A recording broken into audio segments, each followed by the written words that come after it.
Magandang umaga mga kabukid, no? Sasalang tayo ng ating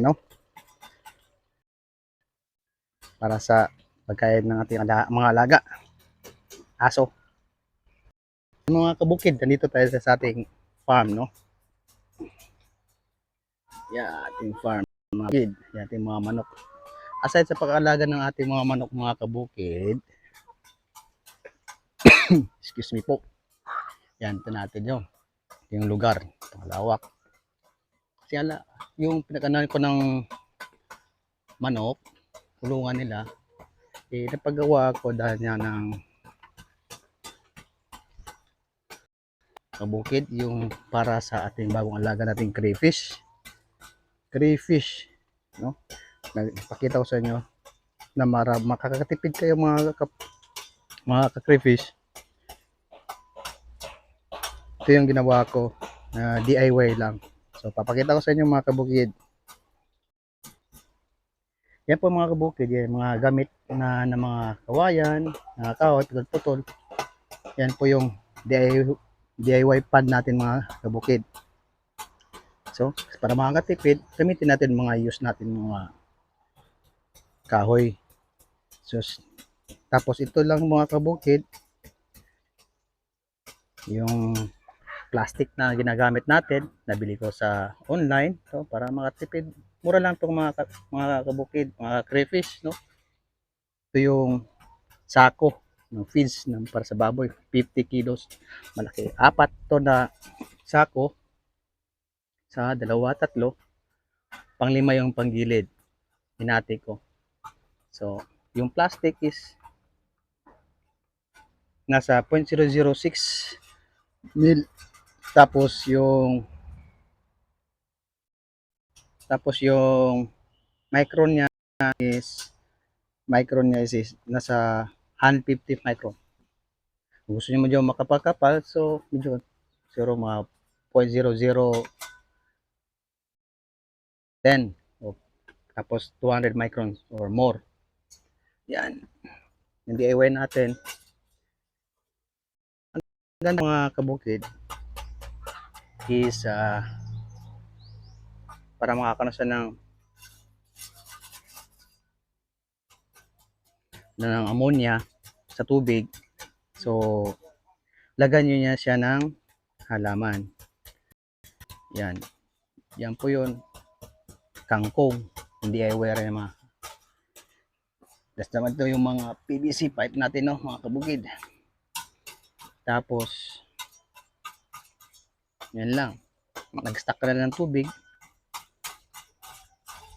Kaya may buhos. Mga 1 linggo, 2 linggo. Mas maganda. Tapos, acclimate mo lang yung yung palilipatan ng crayfish, no? Yan, DIY. Nakakamura ka dito mga crayfish. Wala pa to, zero. Sa mga less than 800 o 600 ka doon. Less than. Kasi mura lang naman to nabili ko eh. Kasi nasa 2.5 to 3 feet. Hinati ko lang siya. Mahaba siya. 5 meters, 2.5 meters yung lapad, yung width. Tapos 3 meters yung taas. So hinati ko sa dalawa. So nakangkalahati nito, tinabi ko muna. Dapat siya, buo dapat yung plastic, pero hinati ko lang. So ito mga ka-crayfish, yan, nilagay ko yan dyan. Tanggal yung ammonia, nakakatulong yung mga gulay-gulay natin. No? Yan, mga gamit lang yan, matira-tira. Meron din akong demo dyan sa pinost ko sa FB, sa social media, no? DIY din. Carbs ba naman yung gamit ko. Yan na, sila, matagal na to. More than 1 week na. Ito. Yan. Nilagay ko ng isda, ng gapi, para kaya ng mga kiti-kiti. Yan, awa ng Diyos, wala lang lamok. Asan? Dapat 3 days o 1 week, meron dapat ng kiti-kiti. Wala naman. Yan. Ang size po nito is siya, 3 feet, 3 feet by 6 feet to. Haba. Yan. Tsaka ano dito, mga crayfish, mga kabukid, hindi siya direct sunlight, no? Kasi may bubong siya, tinan mo yung soduan ko, may bunga bubong. Bukas siya, kasi screen yan mga kabukid, oh, screen. Lagayan kasi ng manok ko dati, bahay ng manok. So, pag direct sunlight, kailangan mo talaga ng medyo aerator, no?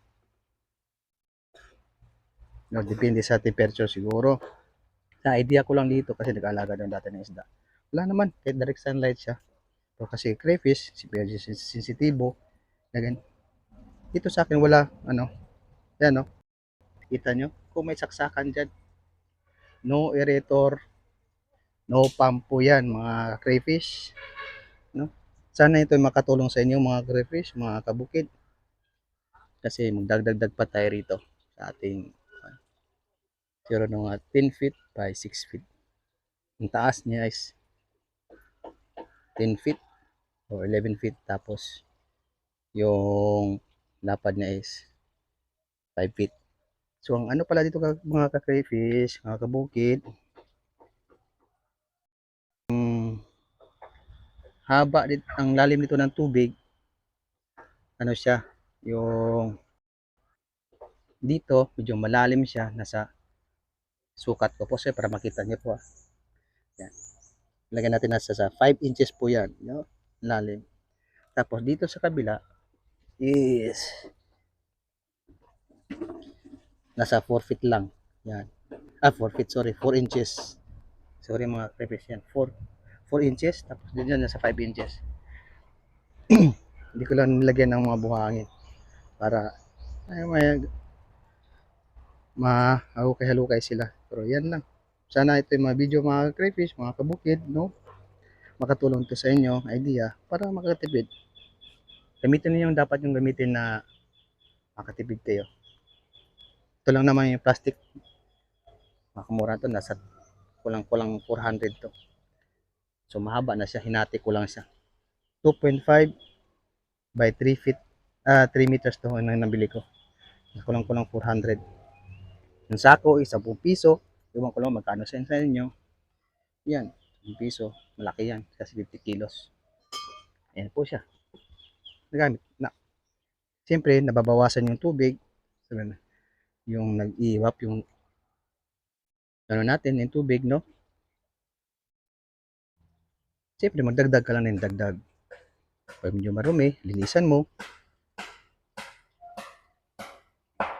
Tapos, palitan mo ulit ng nakastack na tubig. So, yun lang po mga ka-crayfish, mga kabukid.